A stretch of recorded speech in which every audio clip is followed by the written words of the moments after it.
ब्रह्मा ने अभी वेदों को प्रकट किया ही था कि तभी विष्णु के कान के मैल से दो जीव रेंगते हुए बाहर निकले। उनमें से एक को अपनी भूख शांत करने के लिए शहद की इच्छा हुई, इसलिए उसका नाम मधु पड़ा। दूसरा भाई देखने में कीट जैसा था, तो उसे कैटभ नाम मिला। उन्हें पता नहीं था कि वे कहां है, इसलिए दुविधा से भरे दोनों इधर उधर देखने लगे। दोनों भूख से भी व्याकुल थे। उन्हें जीवित रहने के लिए कुछ चाहिए था, किंतु उन्हें अपने चारों ओर केवल अनंत जल दिखाई दे रहा था। मधु और कैटभ ने उस पोषक तत्व को पीना शुरू कर दिया और दोनों बेहद शक्तिशाली बन गए।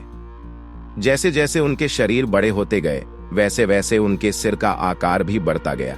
अब वे अहंकार से भर चुके थे। इस विश्वास के भरकर कि वे इस क्षेत्र के स्वामी हैं, दोनों ने ब्रह्मांड की खोज आरंभ कर दी।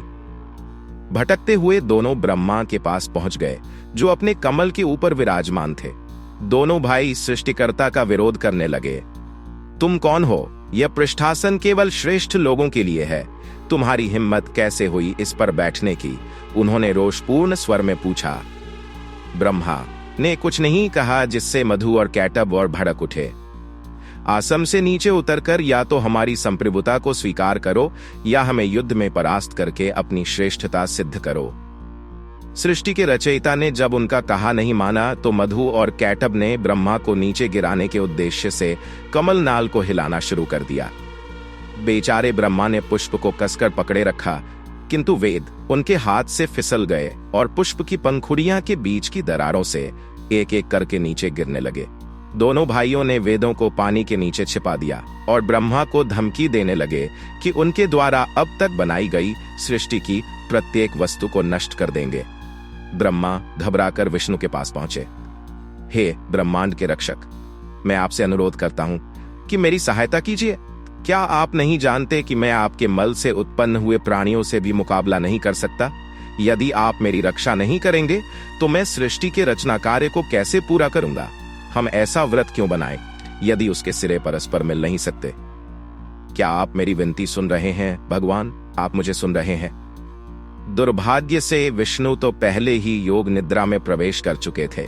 वह जागने और सोने के बीच की ऐसी परम आनंदमयी अवस्था थी जिसमें उन्हें किसी की सुधि नहीं रहती थी। ब्रह्मा चिल्लाते रहे, किंतु विष्णु हिले तक नहीं। मधु और कैटभ खिलखिलाकर हंसने लगे, किंतु विष्णु पर कोई प्रभाव नहीं पड़ा। ब्रह्मा को जब कोई उपाय नहीं सूझा तो उन्होंने भगवान को जगाने के लिए नींद का आह्वान किया। हे निद्रा, आपकी शक्ति से नारायण सो गए हैं। मैं प्रार्थना करता हूं कि उन्हें अपने आलिंगन से मुक्त कर दीजिए, ताकि वे हमें मधु और कैटभ से मुक्ति दिला सके। वे जो देख रहे हैं उससे इतने प्रभावित हो गए हैं कि उसे अनुचित ढंग से प्राप्त करना चाहते हैं। निद्रा, कृपया विष्णु को मुक्त कीजिए, उन्हें मुक्त कर दीजिए। निद्रा ने अनुरोध का उत्तर दिया, जिसके प्रभाव से विष्णु ने अपने कमल से नेत्र खोल दिए। ब्रह्मा की ऐसी दशा देखकर वे तुरंत समझ गए कि सृष्टि संकट में है। मधु और कैटभ से टकराने के लिए विष्णु ने तुरंत एक नया रूप धारण करना आरंभ कर दिया। ब्रह्मा ने उस तेजस्वी अवतार को देखा। वह विष्णु का अश्व अवतार था। प्रभु हयग्रीव बन गए थे, अश्व के सिर वाले। युद्ध आरंभ हुआ तो विष्णु ने महसूस किया कि वे मधु कैटभ की जोड़ी को मारने में असमर्थ हो रहे थे। एक भाई थक जाता तो दूसरा लड़ने लगता। उन्हें युद्ध लड़ते 5000 वर्ष बीत गए। विष्णु पूरी तरह थक चुके थे। उन्हें समझ में आ गया कि शारीरिक शक्ति द्वारा काम नहीं बनेगा और दोनों भाइयों को परास्त करने के लिए दिमाग का प्रयोग करना होगा। विष्णु ने अपनी गदा नीचे रख दी और हाथ जोड़कर अत्यंत मधुर स्वर में मधु कैटभ से बोले, वाह, मैं तुम्हारे कौशल के आगे नतमस्तक हूँ। तुम दोनों वास्तव में अनुपम हो, अजय हो। मैं तुम्हारी शक्ति को प्रणाम करते हुए तुम्हें वरदान देना चाहता हूँ। कुछ भी मांगो, वह तुम्हें अवश्य प्राप्त होगा। तुमसे वरदान? मधु और कैटभ ने उपहास किया। उस दुर्बल व्यक्ति से जो स्वयं हमारे सामने भयभीत खड़ा है, जिसकी नीली त्वचा डर से और भी नीली हो गई है। हम विजेता हैं और विजेता वरदान की भीख नहीं मांगते, वे तो वरदान देते हैं। हमसे वरदान मांगो, तुम जो चाहते हो तुम्हें मिलेगा। कुछ भी? हाँ, कुछ भी। विष्णु कोई सी अवसर की प्रतीक्षा थी, वह मौका आ चुका था। उनके चेहरे पर मुस्कान छा गई। तो मुझे यह वरदान दो कि मैं तुम दोनों को मार सकूं। वहां मौन छा गया। विष्णु के शब्द उनके हृदय में उतरे तो दोनों भाइयों को एहसास हुआ कि वे खुली आंखों से भी जाल में फंस गए थे, परंतु वचन दिया जा चुका था और अब उसे तोड़ने का कोई प्रश्न ही नहीं था।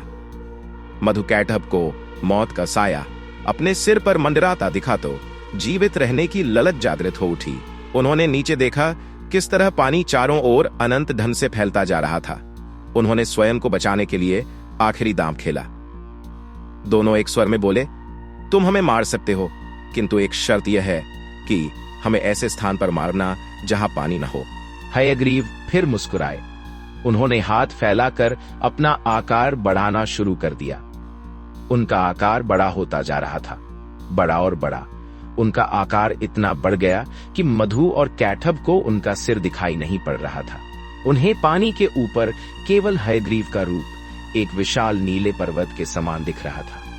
वह नीले आकाश से मिल चुका था। फिर हयग्रीव ने मधु और कैटअप को अपनी एक एक जंघा पर रखा और दोनों का सिर काट डाला। विष्णु के कानों से उत्पन्न हुए मधु और कैटअप का अंत विष्णु की जांघों पर हुआ। चूंकि विष्णु ने मधु का वध किया, इसलिए उन्हें मधुसूदन भी कहते हैं। ऐसा लगता है कि मैं जितना अधिक सृजन करूंगा, विनाश करने के लिए उतनी ही अधिक शक्तियां पैदा होंगी। ब्रह्मा बोले, हमारी रक्षा करते रहिए नारायण, जैसे आपने अभी की है। संभवत मैंने कुछ नहीं किया, संरक्षक विष्णु ने उत्तर दिया। शायद ब्रह्मांड ने मेरे माध्यम से अपनी रक्षा की है। वेदों को पुनः प्राप्त करने के उपरांत विष्णु ने दोनों भाइयों के शव से मेद और वसा को निकाला और उस मेद से ब्रह्मा को भूमि के निर्माण का आदेश दिया। इसलिए पृथ्वी को मेदिनी भी कहते हैं और इसकी मिट्टी को उपभोग के लिए अनुशंसक माना जाता है। दोनों शव के पिंड के शेष भाग 6-6 टुकड़ों में बिखर गए, जिससे पृथ्वी की बाह्य भूमंडलीय प्लेटों का निर्माण हुआ। अपने कमल पर आसीन हुए ब्रह्मा ने पुनः सृष्टि के रचना का कार्य आरंभ कर दिया। उन्हें आशा थी कि इसके आगे का मार्ग शांतिपूर्ण होगा, परंतु उनकी मुसीबतें तो अभी शुरू हुई थीं। इसके आगे की कथा अगले एपिसोड में, जिसमें आप देखेंगे कि कैसे भगवान शिव का जन्म हुआ। तब तक के लिए नमस्कार।